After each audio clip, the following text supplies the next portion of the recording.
Sebelum saya memulai materi video pembelajaran pada hari ini, terutama saya memperkenalkan diri. Selamat pagi untuk yang terhormat para dosen penguji, mahasiswa PPG dalam jabatan tahun 2022 yang saya hormati, dan juga saya mahasiswa peserta PPG yang hendak menjalankan praktek pembelajaran. Nama saya Lasaris Ganggas, mengajar pada Satuan Pendidikan SDI Rakas, Sekolah Dasar SDI Rakas, Kabupaten Manggarai, Provinsi Nusa Tenggara Timur. Pada kesempatan hari ini, Sabtu tanggal 14, saya melaksanakan praktek pembelajaran untuk memenuhi ujian kinerja PPG dalam jabatan angkatan pertama tahun 2022 dengan tema Roh Kudus turun atas para rasul. Baik anak-anak sekalian, kita memulai pembelajaran kita. Saya minta satu orang untuk mengantar kita dalam doa.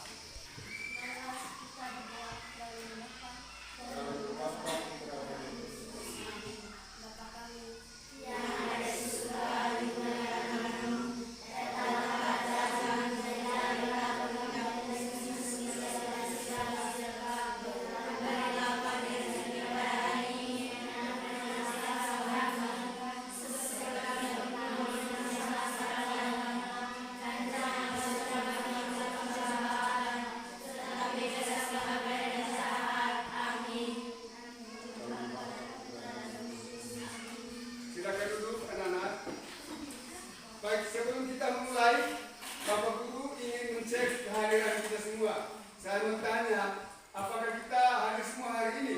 Iya. Berarti tidak ada yang tidak hadir. Iya, Pak. Baik, pada hari ini Bapak Guru akan menyampaikan materi ajar, yaitu Roh Kudus turun atas para rasul. Nah, harapannya setelah kita mempelajari materi ini, kita diharapkan untuk memahami pesan dan lambang-lambang Pentakosta. Pentakosta itu apa? Peristiwa Roh Kudus turun atas para rasul. Pentakosta itu apa? Roh Kudus turun atas para rasul. Kemudian setelah itu kita harus memahami dan merefleksi kisah Pentakosta di dalam diri sendiri. Dari Pentakosta itu adalah Roh Kudus turun para rasul. Ini semangat. Roh Kudus itu memberikan semangat bagi kita. Baik anak-anak, kita memulai membaca sebuah kisah. Kisah tentang anjing kecil. Jadi kalian baca itu, kisah si anjing kecil itu, lalu sebentar diskusi, dan sebentar ada pertanyaan antara kelompok. Kalian baca itu cerita yang sudah dibagikan tadi. Baca sebentar, kita dituntut oleh beberapa pertanyaan. Ya, kalian diskusi itu cerita, ya. Lalu sebentar akan dibaca hasil diskusinya berkaitan dengan cerita atau kisah anjing kecil. Ya.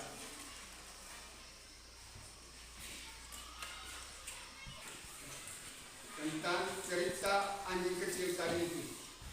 Lalu sebentar ada pertanyaan antar kelompok.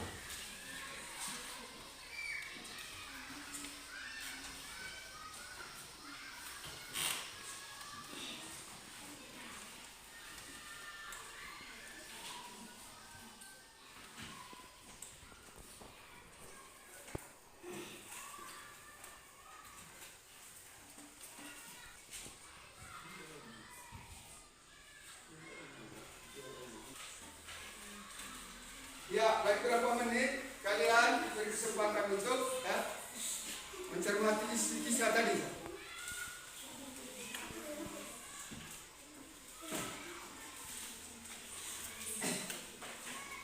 Baik, kelompok 1 tadi di mana? Angkat tangan.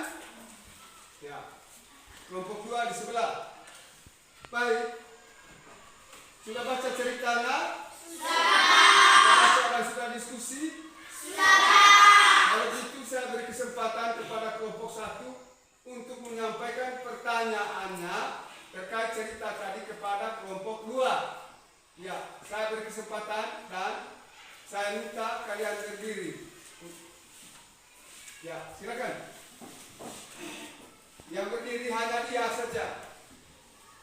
Apa yang dilakukan anjing kecil ketika majikannya datang? Ya, saya beri kesempatan untuk dijawab oleh kelompok 2. Menjemput atau menghampiri majikannya dengan gembira riang. Ayo, mari kita tepuk tangan.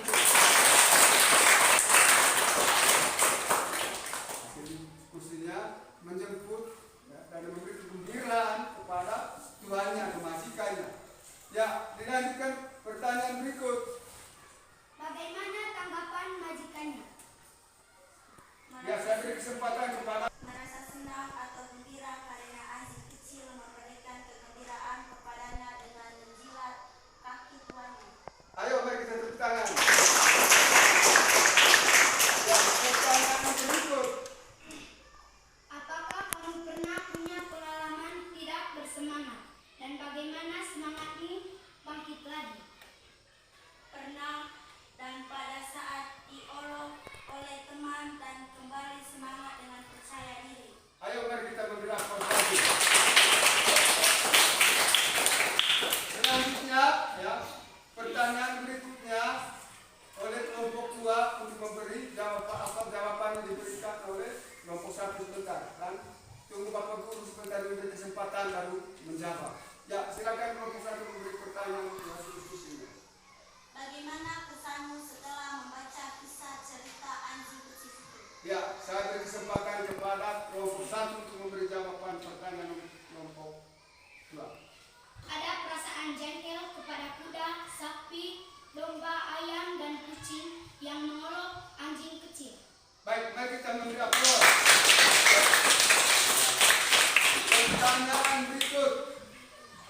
Apa yang dialami anjing kecil mendengar perkataan kuda, sapi, domba, ayam, dan kucing tentang diri mereka dan anjing kecil? Mereka sombong dan anjing kecil merasa sedih dan menangis. Ya, mari kita memberi aplaus lagi. Ada pertanyaan berikutnya? Ya, silakan. Apa yang dirasakan anjing kecil ketika mendengar perkataan anjing tua? Terasa memperoleh kekuatan baru, kembali semangat, percaya diri. Mari kita memberi aplaus lagi. Baik, anak-anak, selanjutnya kita membaca kitab suci. Kalian membaca kitab suci, teks kitab suci yang sudah dibagikan tadi itu, sebentar akan dituntut oleh beberapa pertanyaan lagi. Ya. Sebentar Bapak Guru akan mengajukan pertanyaan terkait bagaimana hasil diskusi kalian berhubungan dengan kitab suci yang kalian baca itu sebentar. Saya beri kesempatan untuk membaca itu kitab suci.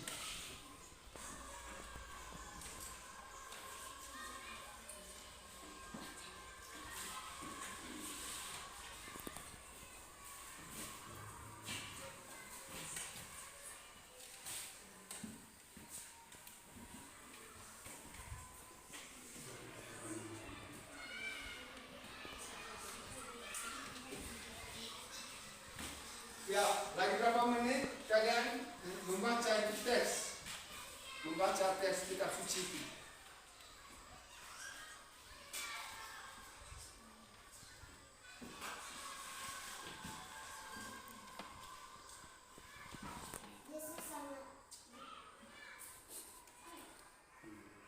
Baca itu kitab suci, sebentar ada pertanyaan dari Bapak Guru. Sejauh mana hasil diskusi kalian berhubungan dengan teks kitab suci yang dimaksud tadi?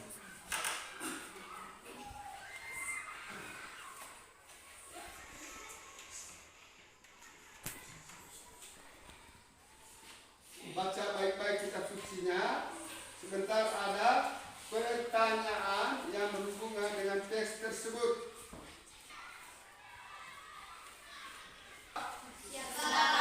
Sebentar Bapak Guru menyampaikan pertanyaan, dan kalau saya sebut kelompok satu yang menjawab, maka kelompok satu angkat tangan dan berdiri untuk memberi jawabannya. Demikian pun kelompok dua. Baik, sudah selesai baca dan diskusi? Baik, Bapak Guru akan mengajukan pertanyaan terkait dengan teks tadi. Pertama, apa yang dialami para rasul setelah Yesus wafat? Saya beri kesempatan kepada kelompok luar dulu memberi jawabannya. Hasil diskusinya apa? Silakan. Ya, saya minta berdiri. Jadi, saya ulang lagi. Apa yang dialami para rasul setelah Yesus itu wafat? Ayo, mari kita memberi aplaus. Mereka rasa takut. Pertanyaan yang kedua ditujukan kepada kelompok satu. Saya minta kelompok satu atas nama kelompoknya memberi jawaban. Apa yang dialami para rasul setelah Yesus bangkit dan menampakkan diri pada para rasul? Memperoleh semangat baru. Memperoleh semangat baru. Ya. Mari kita memberi aplaus lagi.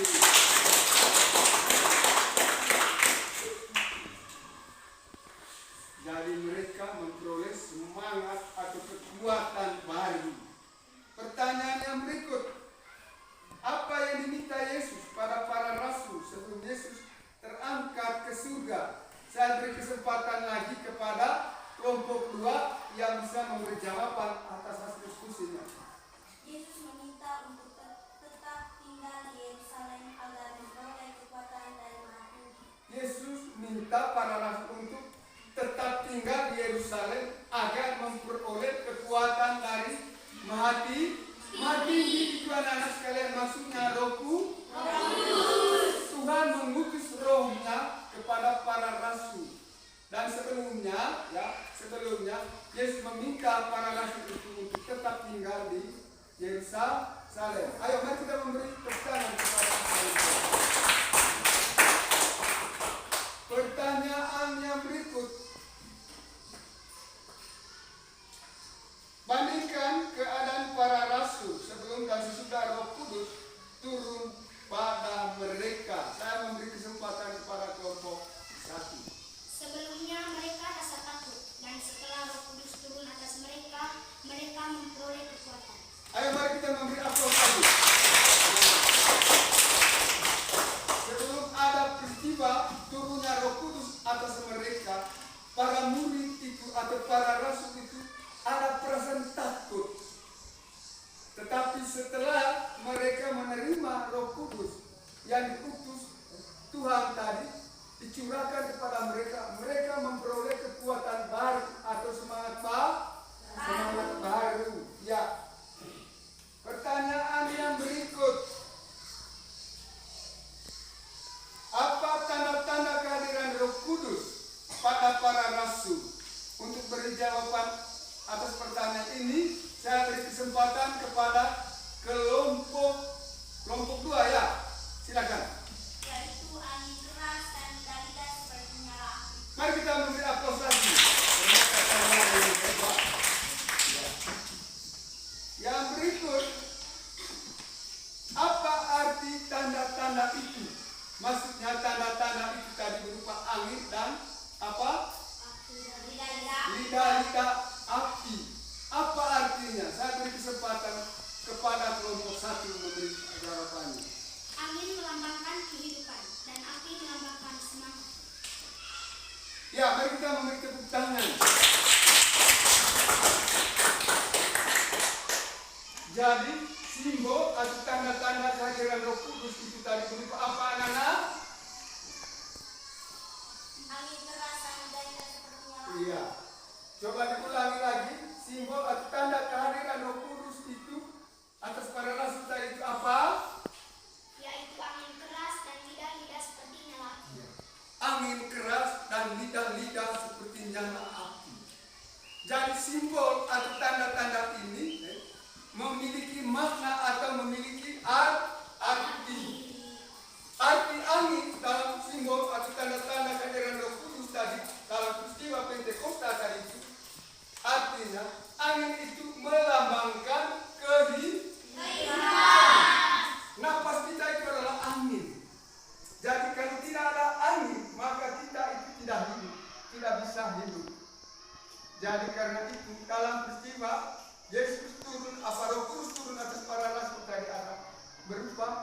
tiupan angin keras. Angin itu melambangkan kehidupan. Ada tanda-tanda kehidupan. Jadi nafas kita ini adalah angin. Angin itu merupakan tanda-tanda kehidupan. Yang berikut tadi, apalagi simbolnya? Api. Api itu melambangkan semangat. Dan seringkali ada yang mengatakan semangat bagaikan api. Semangat, membakar semangat. Itu artinya api. Api itu melambangkan apa? Semangat. Melambangkan ada kekuatan baru setelah ada peristiwa. Roh Kudus turun atas para rasul. Jadi tadi itu hasil diskusi kalian. Bagaimana situasi para rasul sebelum ada peristiwa Pentakosta. Jadi mereka itu ada perasaan takut. Ada perasaan takut. Nah, dalam cerita tadi si anjing kecil, anjing kecil itu memperoleh semangat baru setelah ada kekuatan dari anjing tua. Dan dalam hidup ini kita tidak terlepas dari ejekan atau olokan dari orang lain yang menyakitkan kita. Tetapi olokan itu jangan menjadi bahan untuk kita tidak bisa mau memperoleh kekuatan. Agar kita itu memperoleh kekuatan itu kita harus menerima masukan dari orang lain, misalnya dari orang tua, dari guru. Kita jadikan anjing kecil tadi menjadi teladan. Setelah anjing tua tadi memberi kesempatan memberi kekuatan kepada dia, agar dia itu jangan patah semangat dengan olokan-olokan binatang lain. Jadi kita pun dalam hidup ini, pada satu saat kita dibelenggu oleh kelemahan kita, namun pada satu saat juga kita harus memiliki kekuatan, ya kan? Memiliki kekuatan. Jadi dalam hidup ini memang kita tidak terlepas dari sakit hati, seperti apa yang dialami oleh anjing kecil tadi, diolok oleh binatang lain. Antara lain sapi, dia katakan, anjing kecil, kau binatang yang tidak berguna, karena kau tidak bisa memberi susu. Kau tidak bisa, ayah bilang, anjing kecil, kau tidak punya manfaat. Karena apa? Kau tidak punya manfaat bagi Tuhan. Saya sebagai ayah memberi manfaat. Pada saat saya berkokok jam 3, itu artinya majikan itu mau bangun. Kau anjing kecil tidak punya manfaat. Itu ejekan dari ayam. Kemudian ejekan dari domba.